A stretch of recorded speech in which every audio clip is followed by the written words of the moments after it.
Ever wondered why some companies seem to have an endless supply of cash, while others struggle to make ends meet? It's all about understanding a financial term called free float money. Imagine a company as a pie.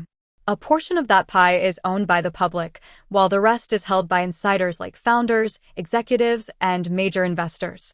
The publicly owned portion is what we call the free float. What is free float money? Free float money is the money that can be freely traded on the stock market.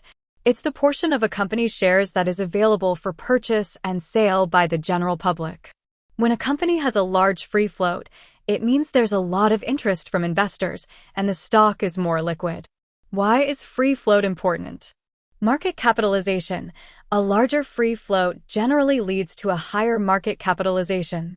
This is because more shares are available for trading, which can drive up demand and the stock price. Investor interest.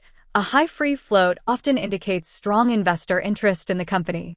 This can lead to increased trading volume and price volatility. Corporate actions. Companies with a larger free float may be more likely to undertake corporate actions like stock buybacks or dividends, as they can more easily distribute funds to shareholders.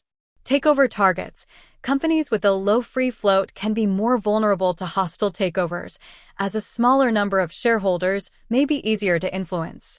How to calculate free float market cap.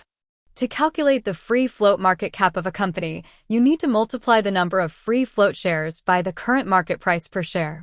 Free float market cap equals number of free float shares x market price per share. The impact of free float on stock prices.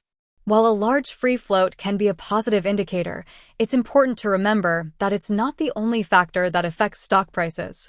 Other factors such as earnings, revenue growth, and industry trends also play a significant role. Real-world examples. Apple. As one of the world's most valuable companies, Apple has a large free float, which allows for significant liquidity and trading volume. Private companies going public. When a private company goes public, it often has a smaller free float initially.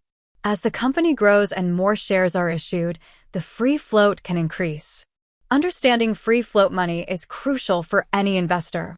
By analyzing a company's free float, you can gain valuable insights into its market liquidity, investor interest, and potential for future growth.